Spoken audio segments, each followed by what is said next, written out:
चिराग जी, तेजस्वी यादव कह रहे हैं कि बिहार में 20 महीने काम करने के लिए जो 20 साल में नहीं हुआ 20 महीने में करके दिखाएंगे।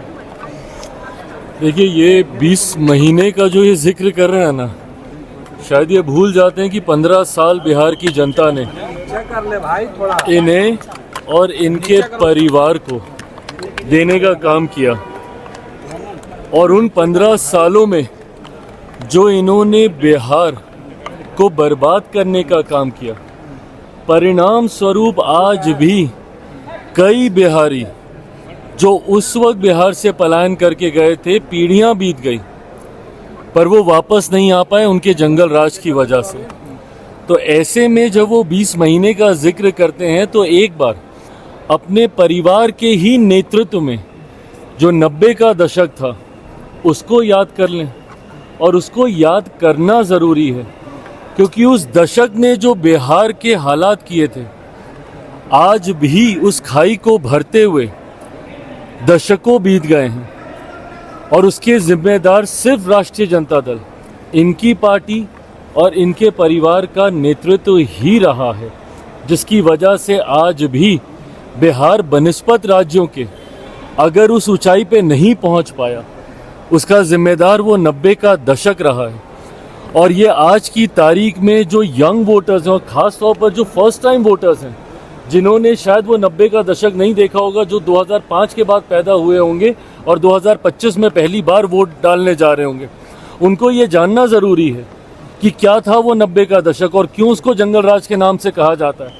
किस तरीके से लूट मार, हत्या, अपहरण, डकैती, महिलाओं के साथ बलात्कार, बच्चों तक की हत्या, निर्मम हत्या किस तरीके से दिन दहाड़े खुलेआम की जाती थी, जिसकी वजह से देश में ही नहीं विदेशों तक बिहार को बदनामी झेलनी पड़ी, जिसकी वजह से आज भी बिहार और बिहारियों को एक गलत दृष्टि से देखा जाता है दूसरे राज्यों में, दूसरे देशों में।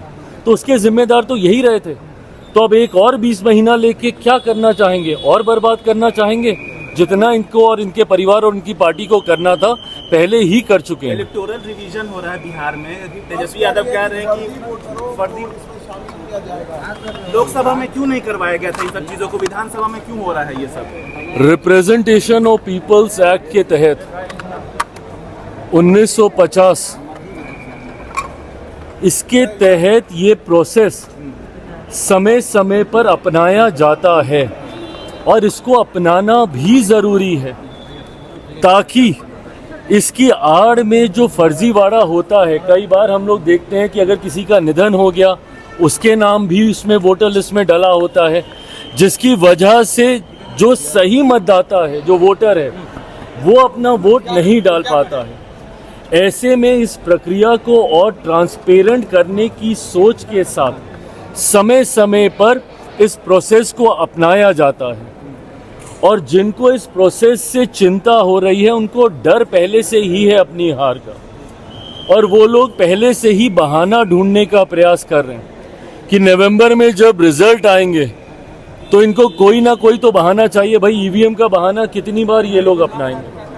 तो अब इनको ये एक और बहाना मिल गया है जिस पे ठीकरा फोड़कर ये अपनी हार की जिम्मेदारी और जवाबदेही से पल्ला झाड़ना चाहेंगे। नहीं दिखा रही है, इलेक्शन कमीशन कह रहे हैं कि कितने सारे कागजात मांगे जाएंगे, बाढ़ का टाइम है बिहार में, कुछ नहीं मिलेगा तो क्या करेंगे उन लोग? जानकारी लेना भाई, उसके लिए जानकारी लेनी जरूरी होगी ना।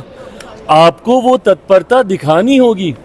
जाके पूछिए कौन कौन से फॉर्म्स हैं। 3 तरीके के फॉर्म्स उसमें सामने हैं और उस 3 तरीके के फॉर्म में ये दिखाया जा रहा है कि भैया 2003 से पहले जो लोग मतदाता सूची में थे उनके लिए वो फॉर्म है, जो उसके बाद जुड़े उनके लिए दूसरे तरीके का फॉर्म है। तो आप जाइए, जाकर आप जानकारी लीजिए, देखिए फॉर्म में क्या है क्या नहीं। पर इतनी मेहनत तो ये लोग करेंगे नहीं क्योंकि ये पढ़ाई लिखाई का काम है, उससे ये इनकी पार्टी थोड़ी दूर ही रहती है। पश्चिम यादव कलम बांट रहे करें, बिहार के युवाओं को हम कलम देंगे, सरकार हम लोग कलम देंगे, युवाओं को रोजगार देंगे, बहालियां रोक। अच्छी बात है, पर अगर यही सोच 90 के दशक में दिखाई होती तो आज इसकी पहल करने की चिंता कम से कम इनको नहीं करनी पड़ती। बंगाल में रेप हुआ है। देखिए, बंगाल में जिस तरीके से एक अराजकता की परिस्थिति उत्पन्न हो रखी है, भयावह स्थिति बनी हुई है वहाँ पर, ये लोग दूसरे राज्यों पर तो उंगली उठाने से पहले 1 मिनट नहीं सोचते, पर अपने गिरेबान में झांककर इनको देखने की जरूरत है। आज भी आज़ादी के इतने वर्षों के बाद सबसे ज़्यादा चुनावी हिंसा अगर किसी राज्य में होती है तो वो बंगाल में ही होती है। आज भी वहाँ पे दिन दहाड़े लूटमार, हत्या, अपहरण, डकैती और बलात्कार जैसे अपराधों में अगर कोई लिप्त हैं तो वो सत्ताधारी दल के ही नेता, कार्यकर्ता और जनप्रतिनिधि सामने आते हैं। ऐसे में जिस तरीके से एक अराजक परिस्थिति वहाँ पे बनी हुई है, मैं तो बल्कि केंद्र सरकार से आग्रह करूँगा कि नहीं संभव है भैया वहाँ की सरकार से उस राज्य को संभालना, वहाँ पे राष्ट्रपति शासन लगाना चाहिए और उसके तहत ही हम लोग को चुनाव में जाना चाहिए ताकि चुनाव शांतिपूर्वक तरीके से पूरे किए जा सके। बिहार में आयोग बने हैं, उसको लेकर लगातार नेता प्रतिपक्ष तेजस्वी यादव सवाल पूछ रहे हैं, कह रहे हैं कि क्या दामाद आयोग के बाद बहनोई आयोग, मेहरारू आयोग भी बनेगा? उनके ज़माने में जब उनकी सरकार थी, आयोग बन गए होते तो मुझे लगता है उसके माध्यम से कई ऐसे कार्य हैं जिनको आज सुचारू रूप से आगे बढ़ाया जा सकता था, जो बिहार के विकास में एक महत्वपूर्ण योगदान देते। और ये जब दूसरों के ऊपर उंगली उठाते हैं तो उनको इतना भी याद करना चाहिए कि उनके परिवार के कितने सदस्य कहाँ कहाँ, किस किस पद पर, किस किस सदन में मौजूद हैं और रहे हैं।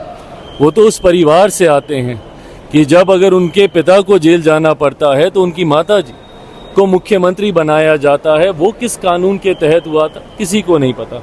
बट बहरहाल मैं ये मानता हूँ कि अंतोगत्वा आपकी काबिलियत ही आपको आगे लेकर जाती है। अगर किसी अध्यक्ष में जिसको आयोग की जिम्मेदारी दी गई है, अगर वो उसके लायक नहीं होंगे, काबिल नहीं होंगे, तो सरकार बैठी है, ये एक संवैधानिक पद है फैसला लेने के लिए।